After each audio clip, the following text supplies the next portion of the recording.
Hi everyone, Andy here at Spymaster Gaming. Welcome back to the channel and a very warm welcome if it's your first time joining us.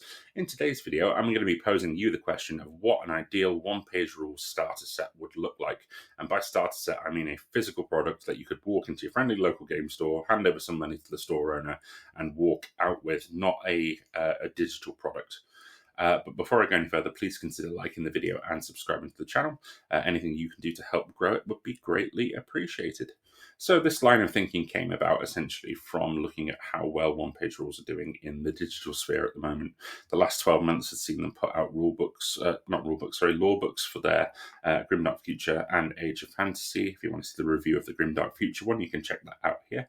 And they're really starting to add the meat to the bones of the worlds that they created many, many years ago, coupled with all the short stories that they put out every month, and the focus of the narrative campaigns that they're launching periodically, one of which is the Edge of Radiance, where they've got the focus on their own faction, the Eternal Dynasties, and the Alien Hives.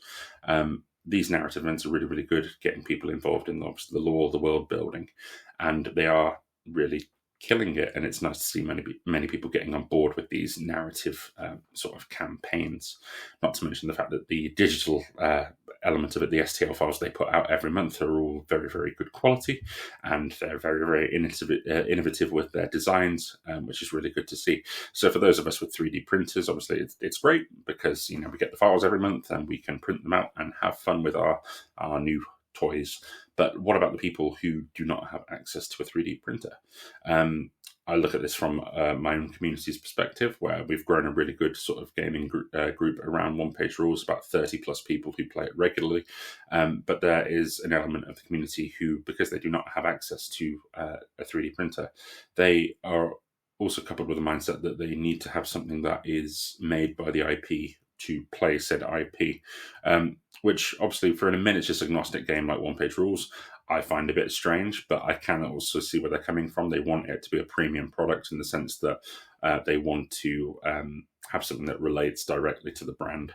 And because they don't have a 3D printer, they're a bit of a loss, and they sort of are hesitant to pick it up, which I think is, I don't know how representative that is of the wargaming community as a whole, but I think it's a very interesting point. And that got me thinking, well, as I said, they're dominating the digital sphere, but what about the physical sphere? And how do we get these people who do want to give it a go? How do we get them picking up a product? And that got me posing the question of, well, what does an ideal starter set for one-page rules look like? It would be really, really good to get your opinion on this in the comments down below. What I'm hoping to do is essentially get the feedback and then do a video and feed that back to the community as well to see what the community has said.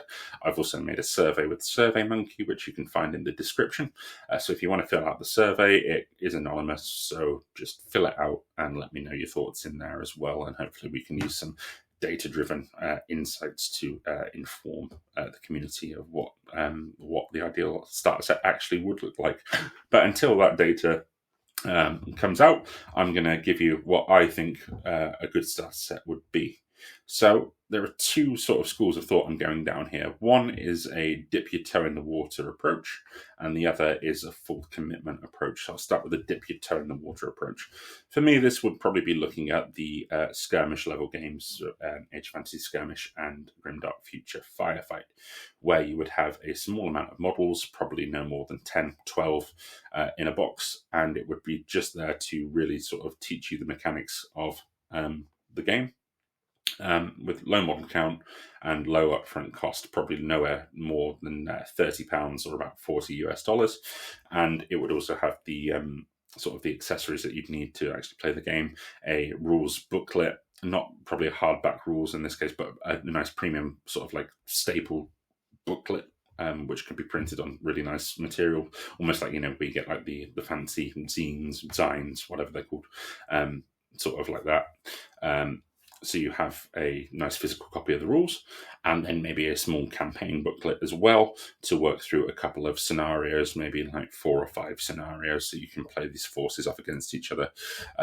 Each side would potentially have a named hero to really add flavour to it and add to that back of the box blurb. So, you've got, say, if you wanted to, say, mirror it on The Secrets of Tishal, which was one of their first narrative campaigns, you could have the Saurians and the Duchess of Vinci, bring in a couple of the heroes there, and basically just shrink it down to a skirmish level rather than a mass battle level. Tease out the narratives, really get people into it. I'd also have maybe some fun things like a bit of a painting guide. They've done some partnerships with Two Thin Coats. Two Thin Coats are really, really good paints, by the way. If you haven't tried them, I recommend checking them out. Not sponsored by them, but honestly, that's just an objective opinion. I think they are very, very good. So try them out. Maybe like a painting guide as well for a couple of the key color schemes or different sort of different tribes of, say, Saurians or different cities within the Duchies of Vinci, so you can have a couple of different colour schemes and really get you sort of your brain thinking, or how am I going to personalise these models to me, which I think is a very important element of any game system. It's like, how do I tell my story with my guys on the table? And I think the paint schemes definitely help you in that thought process. I'd also have, say, a nice set of dice. We all love dice as war gamers. Some nice branded dice with like some special 6s or 1s on them, just so they feel a bit more sort of linked to the game. That would be good. And then a couple of core pieces of terrain as well. Now, I hate having to compare it to like Games Workshop, but if we take, for example, like their Spearhead model that they're pushing out in Age of Sigmar at the moment. They have a couple of pieces of terrain in it. I would look to do that as well. So sort of scale it up to say, well, you need like 5 or 6 different pieces of terrain that you can get in that set. So you can actually put it on a small play area and have everything that you would need to actually play the game. That would be sort of my dip your toe in the water model. The next one is obviously the all-in approach, and that would be a big 2-player starter set. And I think for that, it would need to offer serious value for money. I think probably £90, $110 maximum is what I'd be looking at, and under £100 essentially, to have a decent level starter set. And for that, I'd probably be looking at between 1,000 points, 1,500 points per side. So you can get a good level game of either Grimdark Future or Age of Fantasy, and obviously have the unit interaction there. And I'd expect a hero, again, sort of like a named or maybe narrative hero, and then a couple of, say, infantry units, and then a big either a vehicle or a monster. So you'd have at least like 3 or 4 units per side for that cost. And then we're talking about, obviously we've mentioned the accessories that you get in the smaller version, in the dip your toe version. Maybe having, say, a bit more terrain, a proper narrative book where you'd have like a full campaign in it as well, and then a full printed rule book, which I think a lot of people would really love, because I don't know about you, but every time there's a new version of the rules that come out, I go and print it off and I get it bound and I have it there physically so I can flick through it, not on a tablet, because I like having the physical rules. It's just something nice about it, and I think a lot of people would appreciate that. So those are the two sort of approaches that I would sort of advocate. The other question is sort of, what material would I like to see? Now, there's an argument to say, well, why not just use 3D printed models? I know OnePageRules has just obviously launched their Etsy store, which is going to be like the 3D printed, and that's absolutely fine for some people. But if we're talking about sort of like mass retail, I think it's yet to be proven whether sort of 3D printed can be done at that scale. I know a couple of companies, say like Steamforge Games, are trying it with their War Machine, their renewed War Machine IP, where they sort of have like sort of scattered distribution, where they have people who are able to print it off and then obviously package it up for them across the world, which is absolutely fine. But again, I think it remains untested as whether that would be good for mass distribution. So a couple of elements were sort of like materials I think would be feasible would be like the Siocast method, which is popular for a lot of smaller companies now. Siocast tends to be, it's relatively cheap to manufacture from like a sort of like a molding, and obviously making everything fit the molds, and there's no sort of like massive upfront cost with it, and they're really, really good. They've got good detail. They're not brittle like, say, traditional resins. They've got enough give in them, and and they're very, very good. Or even potentially, I know I'll probably be in the minority for saying this. I wouldn't mind a couple of metal models. I do like metal still, even to this day. I know people find it a pain in the ass to work with, but call me old-fashioned. I like metal models, but I don't think that's feasible either, really, anymore for like doing maybe nice character models, but yeah, not on mass. So I think something like Sidecast would be really, really good for them. I think obviously converting the STLs that they currently have and having to cut them up for sprues and that obviously has a lot of upfront investment. So I don't think that's going to be feasible. But what do you think? What material would you want to see? What about sort of single piece PVC? Would that be something you'd be interested in? Would you say like, for example, the likes of Mini Wargaming, they've just released their Ravaged Star game, which is all like single piece, like sort of like PVC plastic. Would you like OnePageRules to go down that route? Do you think that would be an option? Let me know in the comments down below. Be interested to see what you think of the different materials that could be had. And I think one of the other points that I'd be talking about is the sort of the poster children of each of the game systems. So obviously Games Workshop rely very heavily on, say, the Ultramarines and the Stormcast Eternals for their systems.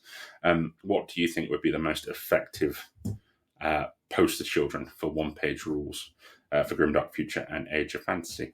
I think now, currently with the latest edition of Grimdark Future, I really like the Eternal Dynasties. I think that artwork with their sort of like their foot troop, just looking out across the battlefield, I think is a really, really striking image. I've always liked that bit of artwork.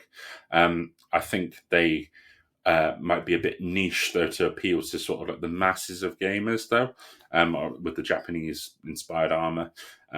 For me, I think Grimdark Future-wise, if I was to pick one of the sort of unique factions, I would go for the Jackals. I think the Jackals are very, very cool. They just have so much positive energy about them. They're literally the underdogs, and I just every time I see a piece of artwork with them, I smile. They're very, very cool.